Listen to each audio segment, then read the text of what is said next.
진행하도록 하겠습니다. 자, 저희가 진짜 지난 시간에 네임스페이스랑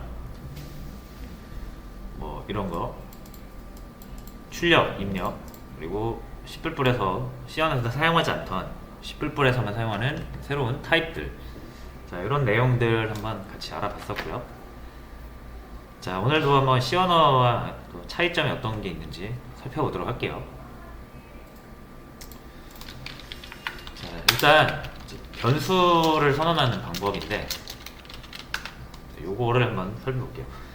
자, 일단 C 언어 타입은 자료형 먼저 선언하고요, 그죠? 그 다음에 변수명 선언하고, 초기화는 선언과 동시에 초기화를 해도 되고요. 아니면 이렇게 죄송해요.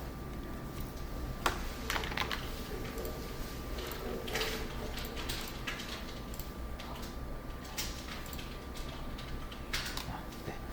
자, 화면 다시 변경을 했습니다. 자, 해서 다시 이 C 언어 스타일이죠. 기존에 우리가 사용하던 방식이에요. 그래서 타입 적고 변수명 적고 대입 연산자로 초기화하는 거죠. 아니면 먼저 선언해 놓고 뒤에 초기화를 해도 되고요. 자, 근데 이제 뭐 이 오른쪽에 있는 값을 왼쪽에 있는 변수라는 건 이제 메모리 공간이잖아요, 그죠? 메모리 공간에 저장을 하는, 자, 그런 행위를 우리가 변수를 선언한다, 이렇게 얘기를 하죠. 자, 그래서 이게 본질적으로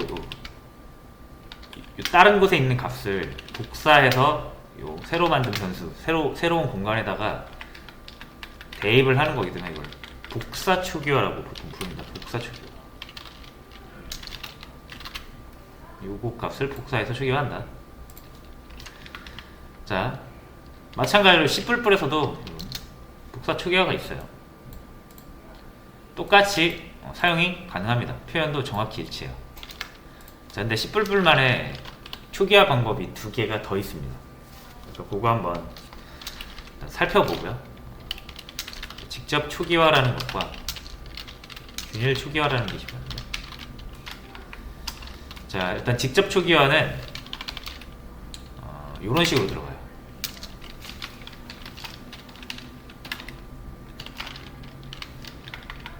자, 그래서 이게 변수명이고 이게 값이에요. 자, 그리고 균일 초기화는 이렇게 됩니다. B 중괄호로, 자, 이런 표현으로 들어가게 됩니다. 자, 해서 세 개 다 한번 비교를 해볼게요. 일단 출력을 해볼게요. 잘 되는지.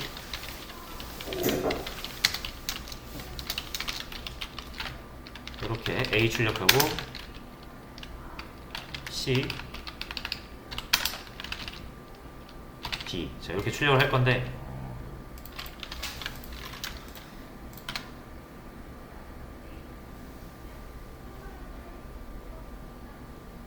자, 해서 A, B, C 다 잘 나오죠. 그래서 초기화가 잘 되는 거를 확인할 수 있고요. 자, 그래서 뭐가 다르냐? 일단 직접 초기화랑 복사 초기화가 여기선 크게 다르지 않습니다. 그러니까 이렇게 써도 되고요. 이게 편하시면 이렇게 쓰시고요. 이렇게 C++ 스타일로 쓰고 싶다라면 이렇게 쓰시면 돼요. 두 개는 전혀 차이가 없습니다. 지금 이런 일반적인 타입에 있어서는. 자, 근데 직접 초기화는 추후에 우리가 객체라는 걸 사용할 때 연관이 있어요. 자, 그때는 이제 직접 초기화가 복사 초기화보다 훨씬 좋을 상황이 있습니다. 자, 그래서 그거는 우리가 객체라는 걸 한번 같이 할 때 다시 한번 언급하기로 하고요. 지금 이런 단순한 데이터를 선언할 때는 복사 초기화나 직접 초기화는 큰 차이가 없다. 편한 거 쓰시면 된다라는 거고요. 균일 초기화도 마찬가지인데, 자, 균일 초기화도 역시 객체라는 것 때문에 나왔거든요. 나중에 우리가 이 객체라는 걸 하면은 이 초기화, 이 직접 초기화하는 방식과 객체를 생성하는 방법 중에 하나에 이제 생성자라는 게 있거든요. 나중에 같이 할 건데, 자, 그거랑 좀 이 함수를 선언해서 사용하는 방법이랑 뭔가 좀 구분이 안 되는 경우가 있어요. 그래서 그 사용 방법을 구분을 해주기 위해서 또 요거 중괄호, 소괄호가 아니라 중괄호를 이용한 균일 초기화 방법이 또 나오게 된 겁니다. 어쨌든 그냥 단순하게는 이렇게 쓰시면 되고요. 나중에 우리가 객체라는 걸 이제 사용했을 때 이런 초기화들이 좀 의미가 있거든요.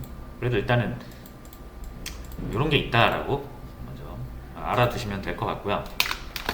자, 그리고 이제 균일 초기화 같은 경우는 요런 일반적인 복사 초기화와 직접 초기화는 약간 느슨해요. 느슨하다는 건 무슨 말이냐면, 자, 여기에다가 1.2를 이렇게 넣는다. 근데 1.2가 정수랑은 완전 다른 타입인 거 아시죠? 자, 그래서 1.2를 여기에 늘려오면 올바르게 안 들어가잖아요. 자, 당연히 소수점 잘려서 정수만 들어가게 되겠습니다. 얘도 마찬가지예요. 1.5 초기화하면 역시 1만 들어가죠. 소수점이 잘려요. 자, 그래도 이 컴파일러, C++ 컴파일러가 좀 알아서 잘 하죠. 안 된다고 하지 않고, 이거는 대충 비슷하게 1 넣어주면 되겠구나, 대충 비슷하게 2 넣어주면 되겠구나, 알아서 해주잖아요. 이게 편하기도 해요. 편하기도 한데, 개발자가 신경 쓸 부분을 덜어주니까 편하긴 한데, 너무 또 얘가 대신 해주다 보니까 개발자가 의도하지 않은 실수로 넣은 값을 얘가 경고하지도 않고 실행해주는 경우도 있죠. 자, 근데 요거 한번 볼게요. 균일 초기화.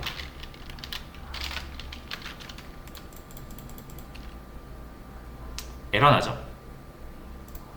균일 초기화는 이런 느슨한 타입 체크를 느슨하게 하지 않고요, 확실하게 합니다. 그래서 인트라고 해놨는데 더블이 오고 있다, 안 된다 이거예요. 그래서 여러분들 균일 초기화는 엄격하게 타입 체크를 해야 될 때는 균일 초기화를 쓰시면 좋습니다. 내가 혹시라도 실수할 수 있는 부분을 컴파일러가 잡아주죠. 자, 그래서 이런 차이와 이런 특징이 있다.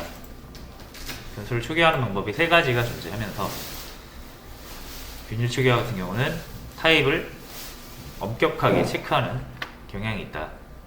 그리고 지금 시점에서는 요것과 요것의 사용은 큰 차이가 없다. 자, 이렇게 보시면 되겠습니다. 자, 그리고 나머지는 뭐 변수 사용하는데 다 거의 동일해요.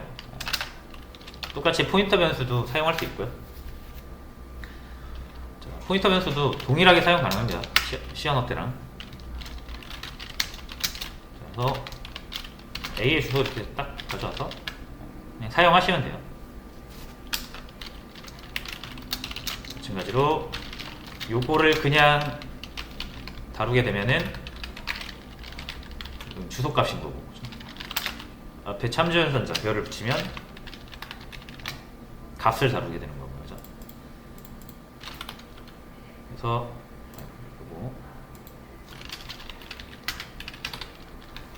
요건 주소가 나올 거고, 요거는 A의 값인 1이 나오게 되네요. 다 아시는 내용이에요. 자, 해서 일단 이 초기화 방법만 차이를 보면 될 것 같고요. 자, 이제 두 번째로는 또 다른 점. 자, C++에서는 좀 더 업그레이드된 포문이 있습니다. 업그레이드된 반복문인데, 자, 반복문을 쓰는 경우가 보통 언제예요? 배열 같은 이걸 뭐라고 할까요? 여러 개의 값을 다루는 구조, 그죠? 배열이라든지 뭐 리스트라든지 이런 것들 있잖아요. 그죠? 그러니까 이런 것들을 다룰 때 보통 우리가 처음부터 끝까지 탐색을 한단 말이에요. 그렇죠? 순차 탐색, 선형 탐색을 한단 말이에요. 그러면은 예를 들어서 이제 배열 하나 만들어 볼게요.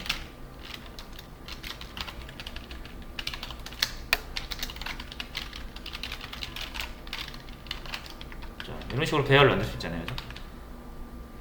자, 그럼 이 5개짜리 배열 중에 우리가 이 4를 찾고 싶으면 4가 지금 이렇게 우리가 직접 초기화하면은 뭐 4번째 있다는 사실 알지만 배열이 미리 뭔가 만들어져 있는 배열을 우리가 받았다고 생각을 해보세요. 외부에서. 그 안에 뭐가 있는지 모르잖아요. 우리가 할 수 있는 건 처음부터 끝까지 하나씩 꺼내보면서 4가 있는지 물어보는 방법이죠. 자, 그래서 배열의 사이즈 구하는 법 아시죠?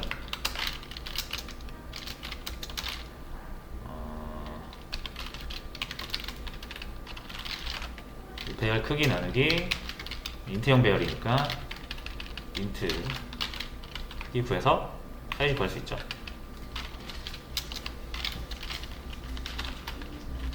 자, 이렇게 해서 이렇게 i를 하나씩 꺼내보잖아요. 그죠?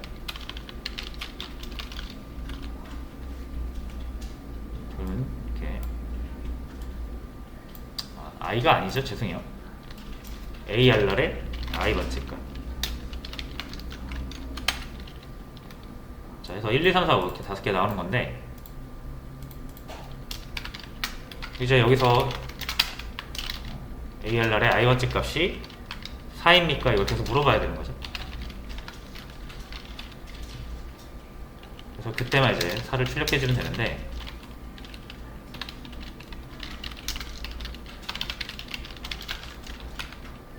자, 무슨 말이냐면 어쨌든 이런 탐색을 하기 위해서는 보통 처음부터 끝까지 다 탐색을 해야 돼요. 그렇죠? 자, 그러니까 이 규칙이 딱 명확하죠. 여러분들이 C++ 컴파일러라고 생각을 해보세요. 이 사람이 반복문을 이용해서 배열이나 이런 걸 탐색을 하는데 보통 처음부터 끝까지 다 검색을 해요. 일반적으로. 그죠? 그러면은 사람이 이걸 직접 구할 필요가 있을까요? 배열을 탐색할 때 처음부터 끝까지 탐색하는 게 확실하다면 어차피 처음은 무조건 0일 거고요. 끝은 무조건 이 사이즈겠죠. 그러니까 이걸 대신 컴파일러가 구해주면 개발자가 할 필요가 없죠.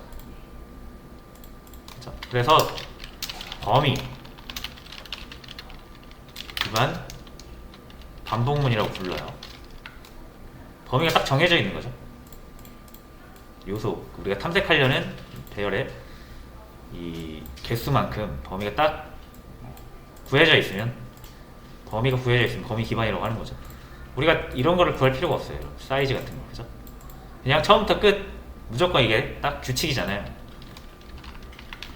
자, 그래서 인덱스를 우리가 관리할 필요 없이 뿔뿔이 대신 해주고요. 우리는 꺼내서 어디에 담을지만 정해주면 됩니다. 그래서 이런 표현이 돼요. 자, ARR 배열이 있죠. 어차피 여기서 하나씩 다 꺼내올 거예요. 처음부터 끝까지. 꺼내온 거를 담아줄 임시 변수만 여러분들 만들어주시면 됩니다. 그래서 이렇게 들어가요.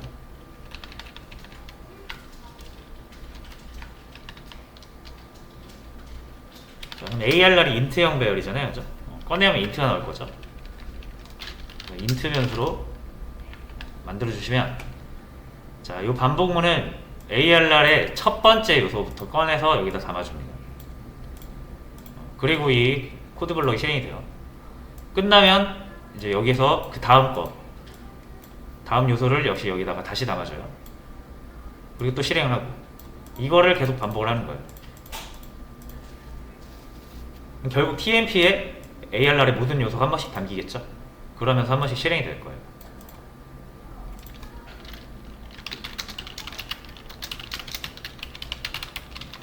그래서 이렇게 하시면은 똑같이 사용을 하실 수가 있습니다.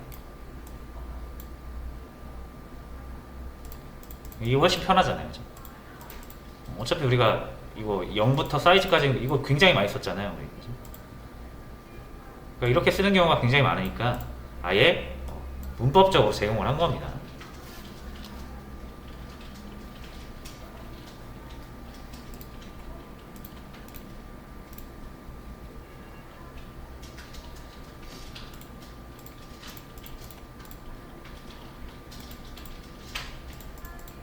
됐죠?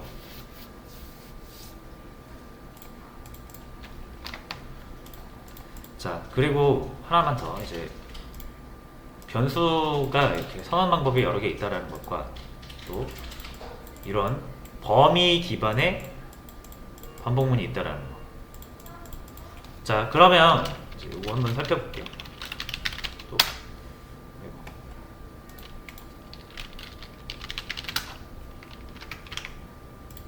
지금 이렇게 생겼죠.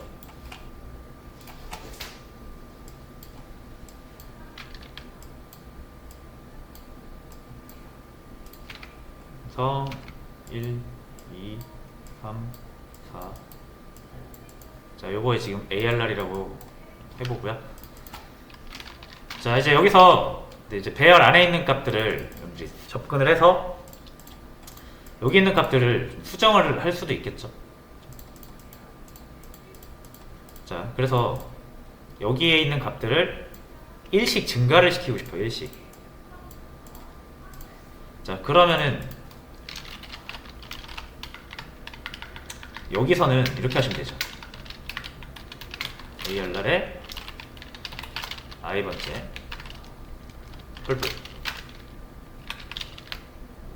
이렇게 하면 1씩 증가되는 거 같죠? 여기 잠깐. 여기서 cout tmp end 하면은 어차피 여기서 1씩 증가가 됐으니까 여기서 출력할 때 1씩 증가된 게 나오겠죠? 그래서 2, 3, 4, 5, 6이에요. 1은 아니고. 자, 1씩 증가된 거를 볼 수가 있는데 지우고. 자, 그럼 여기서도 1씩 한번 증가를 해볼게요. 범위 기반에서. 자, 이 TMP에 각각의 요소가 한 번씩 담긴다 그랬잖아요. 그죠? 이렇게 하면 되겠죠. 자, 그리고 다시 한번 출력을 해보겠습니다.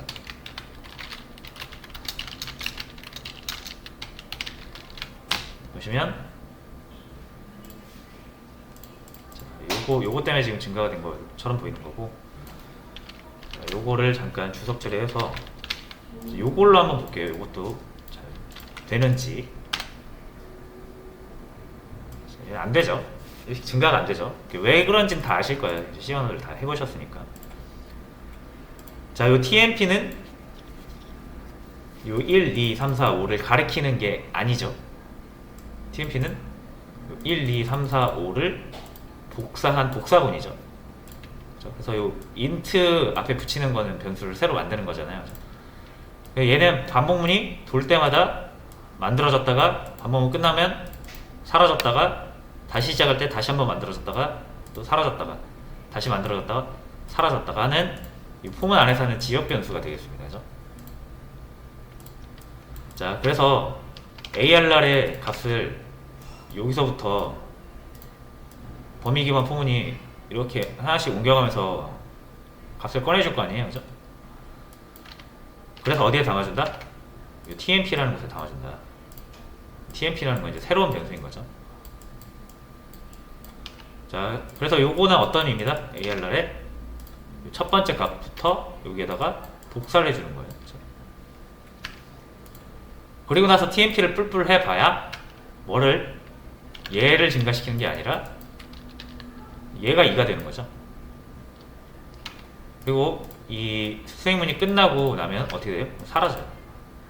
이거 자체가 사라집니다. TMP. 그리고 두 번째 2회차 반복문 시작할 때 여기서 두 번째 거 얘를 꺼내면서 새로 만들죠. 비어있는 TMP를 또 새로 만듭니다. 그래서 이걸 여기다 넣는 거예요. 그리고 요거 가지고 2회차에서 여기 안에서 쓰는 거예요. 그렇죠? 무슨 말인지 아시겠죠?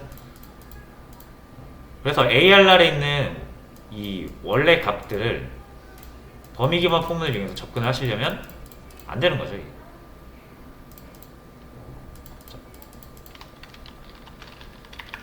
요거는 되는 이유 아시죠? 요거? 이렇게 하면 되는 이유. 왜냐면 이 ARR의 I 이 표현이 뭐니까? 이 포인트 연산이잖아요. ARR 플러스 I의 참조잖아요. 그렇죠? 그러니까 얘는 정확히 이 I 다시요. 이 ARR이 가지고 있는 원소를 직접 찾아가서 거기서 점프를 통해서 요소를 찾은 다음에 접근을 하는 거기 때문에 정확히 이 원본에 접근을 하는 건데, 범위 기반 반복문에서는 얘를 하나씩 빼서 임시 변수에 담는 거잖아요. 자, 그래서 범위 기반 반복문을 쓰면은 여러분들이 이 ARR에 접근할 수가 없어요. 이 ARR 내용을 바꾸고 싶은데 바꿀 수가 없잖아요.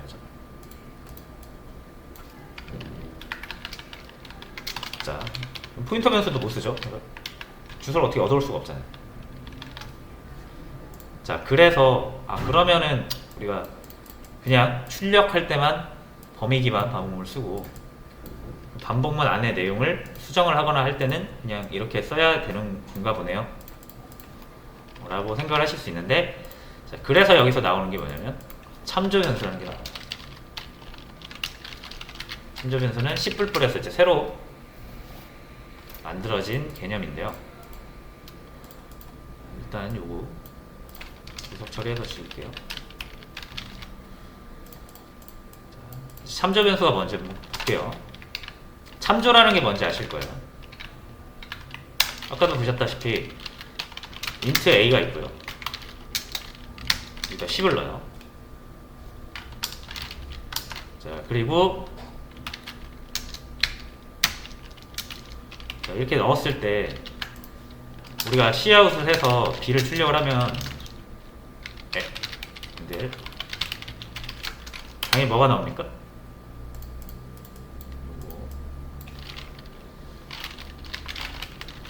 다시 위에 a가 있죠? ij라고 하겠습니다. 자, 이렇게 했을 때 j를 출력을 할게요. j. 그럼 당연히 뭐가 나온다? 100이라고 하겠습니다. 100이 나오겠죠. 그럼 100이 나오고 j에다는 i를 넣었으니까 우리가 보는 100은 요거다 라고 생각하실 수 있잖아요. 그죠? 물론 여러분들 다 아니라는 거 아시겠지만 아니죠. 그죠? 얘 100이랑 지금 j가 가지고 있는 100은 전혀 다른 100이죠. 자, 이것도 그림을 통해서 보시면 여기가 i 변수인 거고 여기가 j 변수인 거고, 그죠? 그러니까 i에 100을 우리가 넣어 놓은 거잖아요, 지금. 그죠? 그리고 j에다 i를 넣었다고 해서 j가 얘를 가리키는 건 아니죠. 이건 뭡니까? 이 100이라는 값을 여기다도 넣은 거죠. 그리고 우리가 cout j를 출력하면 요게 출력되는 거죠. 요게 출력되는 게 아니라. 그죠? 그래서 j에다가 200이라고 넣으면 얘만 바뀌는 거죠. 얘만 200으로 바뀌는 거고 얘는 아무런 영향이 없는 거예요. 그죠? 확인해 보시면 확실하니까. 그래서 100, 200이잖아요. 자, 이게 그러니까 각각의 우리가 변수를 만들 때 얘네들은 각각의 그 자기들만의 공간을 가지고 만들어지는 거잖아요. 그죠? 얘는 얘만의 공간, 얘는 얘만의 공간. 그죠? 자, 그래서 일반적인 변수는 이렇게 진행이 되는데, 이 참조라는 개념은 뭐냐면 정말로 이게 이제 아까처럼 우리가 j를 바꾸면 j에다가 그러니까 i를 그대로 넣고 싶은 거예요. 그러니까 이 j라는 게 정확히 얘를 가리키게 하고 싶은 거죠. 그럼 우리가 기본적으로 일반적으로 알고 있는 방식이 뭡니까? 여러분 다 할 수 있어요, 이거. 그죠? j가 i를 이렇게 가리키게 할 수 있는 방법 알잖아요. 그래서 j를 200으로 바꾸면 i도 덩달아 200으로 바뀌게끔 하는 게 참조잖아요. 그죠? 그래서 j를 가지고 i를 가리키게 하는 거, 이거를 참조한다, 이렇게 j가 i를 참조한다 이렇게 부르는 거잖아요. 자, 그런 내용입니다. 지금 참조가. 자, 근데 이건 지금 서로 다른 자기들만의 공간을 가지고 있는 오리지널들이고요. 이제 j가 i를 가리키게 하려면 여러분들 어떻게 하시면 된다? 포인터 변수로 만들고 주소값을 주면 된다. 그죠? 이러면은 j는 i의 주소를 갖게 되잖아요. 그리고 i의 주소를 갖게 되고, 우리는 이 애를 이제 참조를 통해서, 참조 연산자를 통해서 찾아가면 이렇게 얘가 찾아지는 거죠. 이렇게 참조 연산자를 붙여서 참조하면은 이 j.에다가 참조 연산자 붙인 게 뭐다? 바로 i다. 이걸 이제 우리가 참조라고 하는 거죠. 무슨 말인지 아시겠죠? 자, 그래서 우리가 방금 원하던 대로 j라는 걸로 i를 가리키게 한 다음에 j로 i를 수정하고 있죠. 이게 우리가 포인터 시간, 시연화 시간, 포인터 시간 했던 첫 번째 내용이었습니다. 자, 근데 여기서 이제 문제점은 뭐냐면, 문제점이라고 하기엔 좀 그렇고, 이 포인터 변수가 여러분들 아시겠지만 굉장히 강력합니다. 그죠? 강력하고 뭔가 제한이 없어요. 그냥 여러분들이 포인터 변수 만들고 이상한 주소 넣어놔도 컴파일러가 뭐라고 안 합니다. 그죠? 자, 이상한 주소 넣어놓고 찾아가면 어떻게 됩니까? 여러분들 그 시연할 때 세그멘테이션 폴트 많이 보셨죠? 잘못된 메모리 접근이 되잖아요. 그러니까 이게 막 강력하기는 한데, 이 메모리를 함부로 막 다이렉트로 접근하고 하니까, 우리가 관리하게 되니까 그만큼 좀 실수도 많이 생기고 치명적인 에러도 발생할 수 있는 여지가 있는 거예요. 그러니까 우리가 단순히 다른 변수로 하여금 이 i 변수를 가리키게 하고 싶은 단순한 작업을 하고 싶은데, 그걸 이제 우리가 직접 주소를 얻어다가 포인터 변수에 넣고 그 포인터 변수를 찾아가는 방식으로 하잖아요. 그럼 이 포인터 변수의 이 값이 바뀔 수도 있는 거잖아요. 이거 말 그대로 변수니까. 우리가 개발을 하다 보면은 포인터 변수의 값을 잘못 넣을 수도 있는 거고요. 값이 도중에 바뀔 수도 있는 거고요. 또는 이렇게 널 넣어놓고, 여기서는 자, 널을 넣어놓고 참조를 하면 아무것도 안 가리키고 있는 걸 참조하는 거죠. 이게 이제 여러분들 많이 나중에 보시게 되는 널 포인터 이런데, 아무튼 이런 다양한 문제들이 발생할 여지들이 많은 거예요. 뭐를 쓰면? 포인터 변수를 쓰면.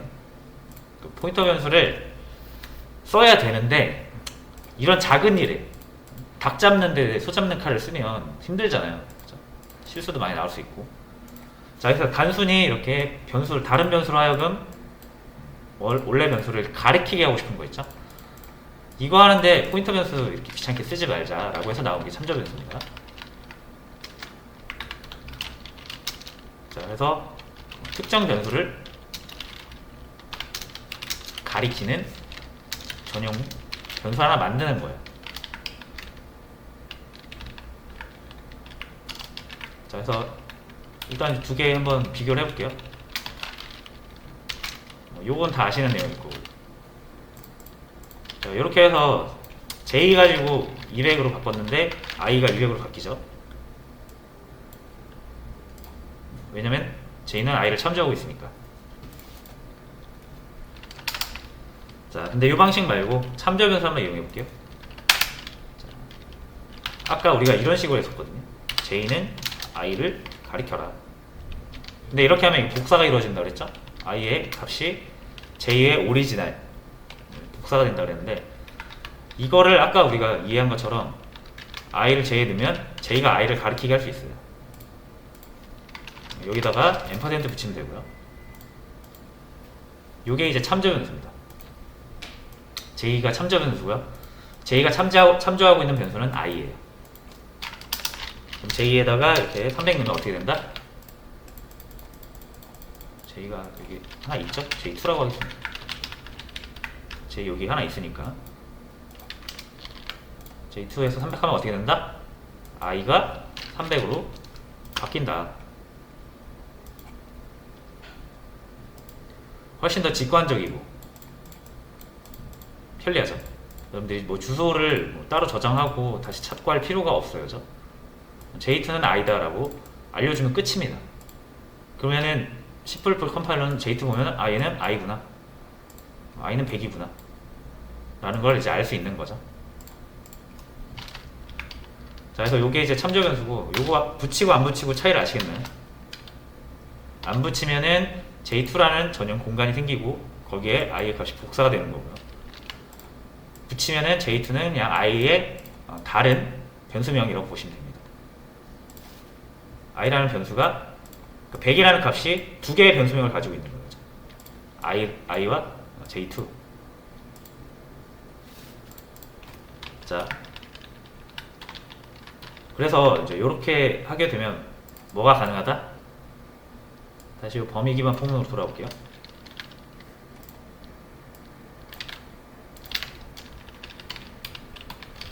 자, ARR에 있던 1, 2, 3, 4, 5 얘네들 일씩 증가시키는 거 하다가 지금 여기까지 온 거죠. TMP를 아무리 증가시켜봐야 증가가 안 된다. 여기에 있는 내용을 바꾸는 게 아니니까. 자, 그래서 여기 있는 내용을 바꾸고 싶으면 어떻게 하면 된다? 참조 변수를 하시면 되는 거예요.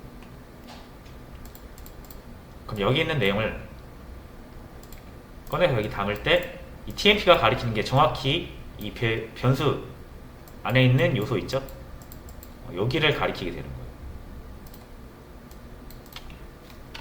자, 그래서 이렇게 1 증가시킨 다음에 다시 해볼게요.